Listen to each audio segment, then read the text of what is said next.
Today, I want to talk to you about guns, why we have them, why the Bill of Rights guarantees that we can have them, and why my right to have a gun is more important than your right to rail against it in the press. I believe every good journalist needs to know why the Second Amendment must be considered more essential than the First Amendment. This may be a bitter pill to swallow, but the right to keep and bear arms is not archaic. It's not an outdated, dusty idea some old dead white guys dreamed up in fear of the redcoats.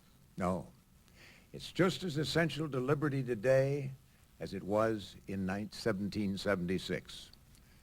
These words may not play well at the press club, but it's still the gospel down at the corner bar and grill.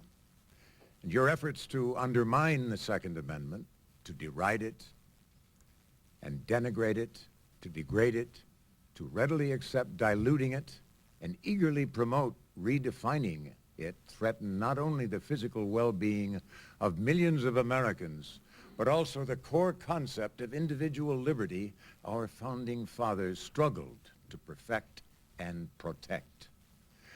So, now you know what doubtless does not surprise you. I believe strongly in the right of every law-abiding citizen to keep and bear arms for what I think are good reasons. The original amendments we refer to as the Bill of Rights contained 10 of what the constitutional framers termed unalienable rights. These rights are ranked in random order and are linked by their essential equality. The Bill of Rights came to us with blinders on it. It doesn't recognize color or class or wealth. It protects not just the rights of actors or editors or reporters, but extends even to those we love to hate. That's why the most heinous criminals have rights until they're convicted of a crime. The beauty of the Constitution can be found in the way it takes human nature into consideration. We are not a docile species capable of coexisting within a perfect society under everlasting benevolent rule.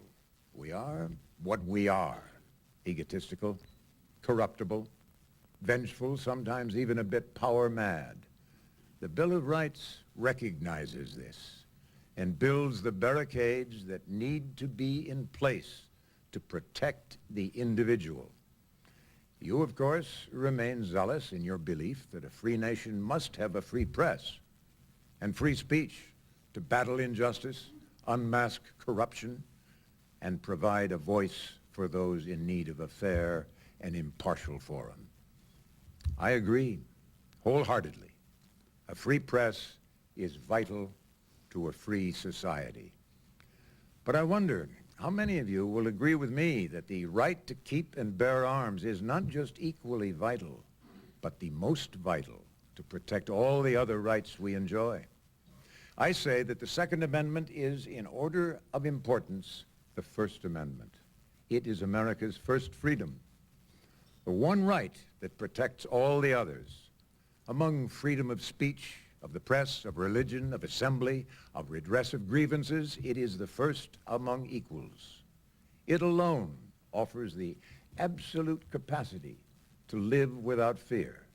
The right to keep and bear arms is the one right that allows rights to exist at all.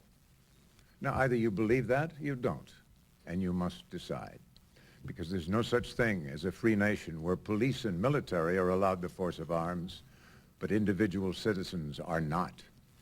That's a big brother knows best theater of the absurd that has never boded well for the present peasant class, the working class, or even for reporters. Yes, our Constitution provides the doorway for your news and commentary to pass through free and unfettered. But that doorway to freedom is framed by the muskets that stood between a vision of liberty and absolute anarchy at a place called Concord Bridge. Our revolution began when the British sent redcoats door to door to confiscate the people's guns. They didn't succeed. The muskets went out the back door with their owners. Emerson said it best: by the rude bridge that arched the flood, their flag to April's breeze unfurled, here once the embattled farmers stood and fired the shot heard around the world. King George called us rabble-rousers, rabble in arms. But with God's grace, George Washington and many brave men gave us our country. Soon after, God's grace and a few great men gave us our Constitution. It's been said that the creation of the United States is the greatest political act in history. I'll sign that. In the next 2 centuries, though, freedom did not flourish. The next revolution, the French, collapsed in the bloody terror, followed by Napoleon's tyranny. There's been no shortage of dictators since in many countries. Hitler, Mussolini, Stalin, Mao, Idi Amin, Castro, Pol Pot, all these monsters began by confiscating private arms, then literally soaking the earth with the blood of tens and tens of millions of their people. Ah, the joys of gun control. Now, I doubt any of you would prefer a rolled-up newspaper as a weapon against a dictator or a criminal intruder. Yet, in essence, that's what you've asked our loved ones to do through an ill-contrived and totally naive campaign against the Second Amendment. Besides, how can we entrust to you the Second Amendment when you are so stingy with your own First Amendment?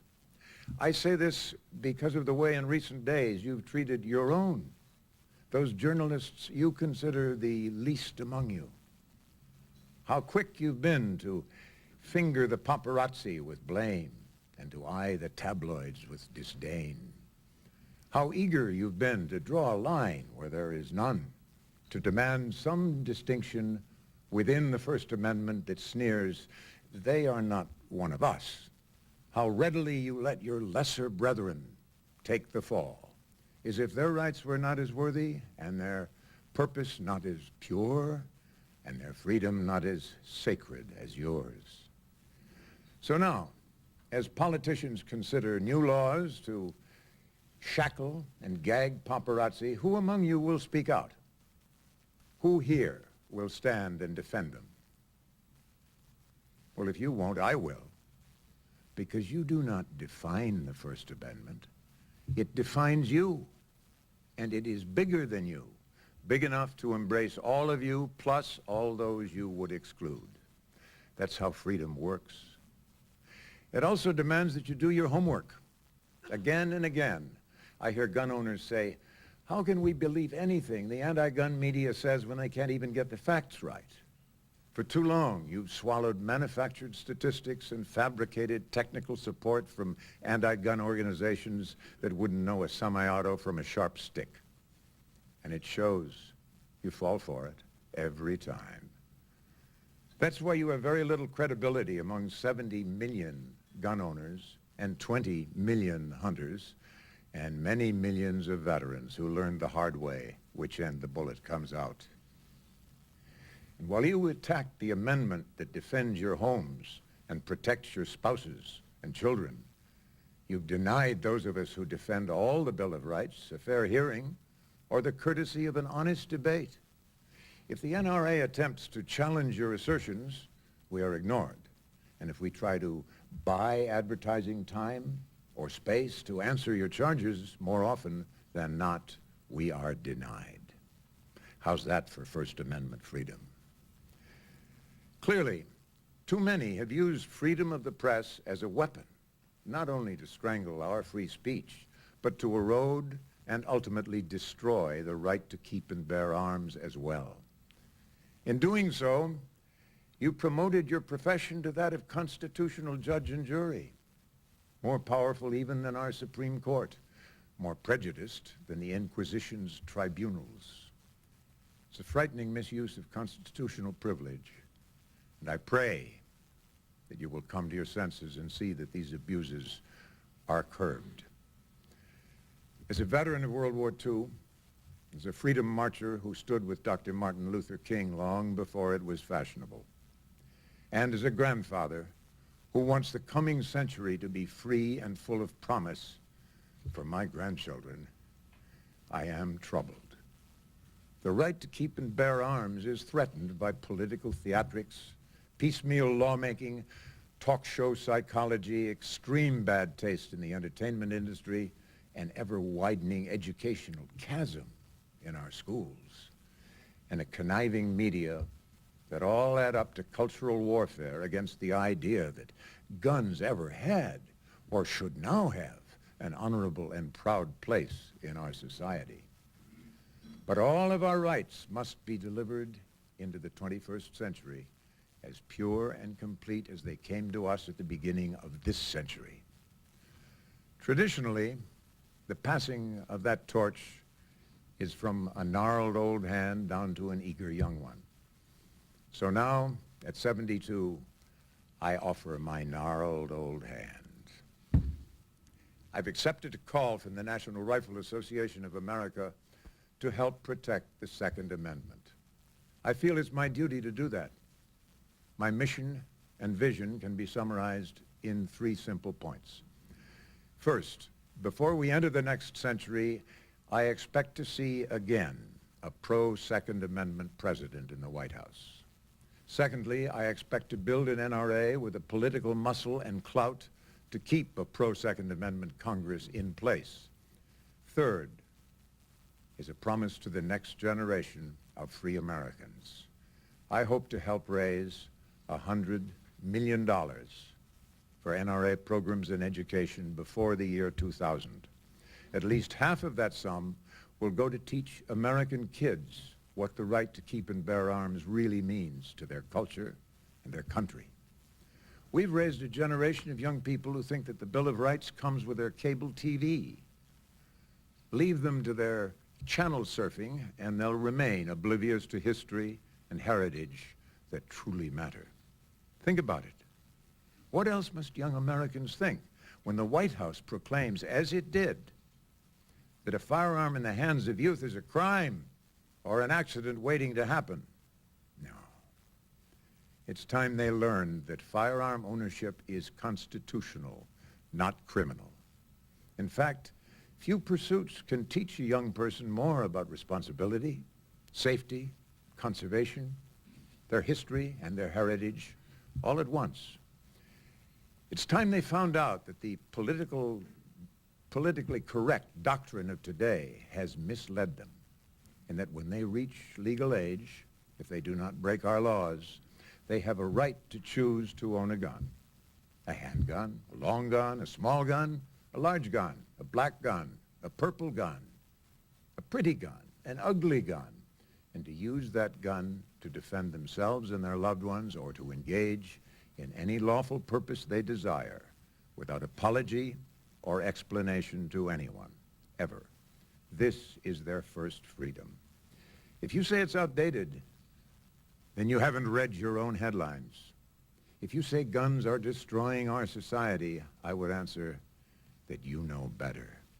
Declining morals, disintegrating families, vacillating political leadership, an eroding criminal justice system, and social mores that blur right and wrong are more to blame, certainly more than any legally owned firearm.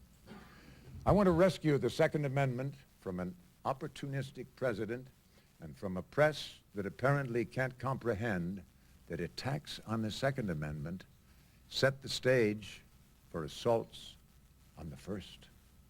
I want to save the Second Amendment from all these nitpicking little wars of attrition, fights over alleged Saturday night specials, plastic guns, cop-killer bullets, and so many other made-for-primetime non-issues invented by some press agent over at gun control headquarters that you guys buy time and again.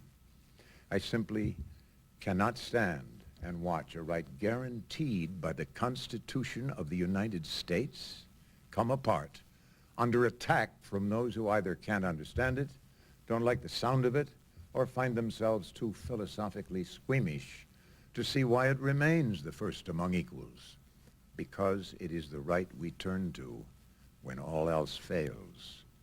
That's why the Second Amendment is America's first freedom. please go forth and tell the truth.